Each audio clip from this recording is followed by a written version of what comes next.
everybody, welcome back to the Hood Scoop. This is Dave. Today we're going to be working on the Hummer again, and we're going to be covering one of the common problems that every Hummer owner out there faces. That is the corroded socket in the lower bumper tail light. Okay, so as you can see on my Hummer, both of the lower bumper brake lights are working, but that wasn't always the case. A couple years ago, I kept replacing the bulbs, and the lower bumper light was still not working. So I got on the internet, did some searching, and found really zero information talking about how to replace the actual socket, which was corroded due to all the water stuff getting kicked up in that bumper. Turns out the dealer's solution is to replace the entire lens housing, which I think comes to around with labor about $300, which is ridiculous when all we need is a socket. And once you get under there, you'll see it, and I'll show you in a little bit. The socket just unplugs. It's not like it's hardwired into the wiring harness, which, knowing GM, all I had to do was figure out what the part number was for that socket that definitely was used somewhere else on another vehicle. Luckily for the Hummer, it's the same exact socket as the front turn signal. So I'll show you that in a little bit, but all you have to do is just get the part number. I'll put it in the description. Order that from Amazon. It's about $4.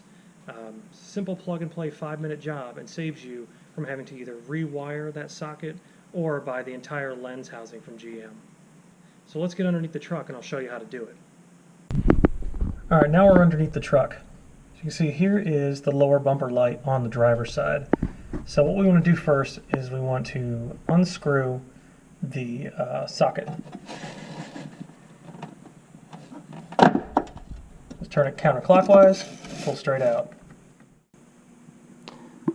Alright, once you get it down, you can hang it down below the bumper, and as you can see, this is why these fail. I mean, this thing is just coated in dirt and mud, just being shot up from the tires into that wheel well. So what you're going to do is to push right here on this plug, pull straight down, and now your socket is loose. So as I mentioned earlier, as you can see, the rear socket is the exact same as the front turn signal socket that fits into your grille. Okay, my fellow Hummer owners, I hope that information was helpful for you. And like I said, if you haven't encountered a corroded socket down there yet, you will someday. It's an extremely common problem on these trucks, just for the simple reason of all that debris, mud, whatnot getting kicked up into those fender wells and corroding that socket. So like I said, my goal here is hopefully this information is helpful for you, so you don't have to go buy a $300 lens housing from the dealer. You can just hop on Amazon and just get the socket for $4 and have that job completed in about 5 minutes. Subscribe to the channel because we're going to be doing more stuff on the Hummer, and thanks for watching.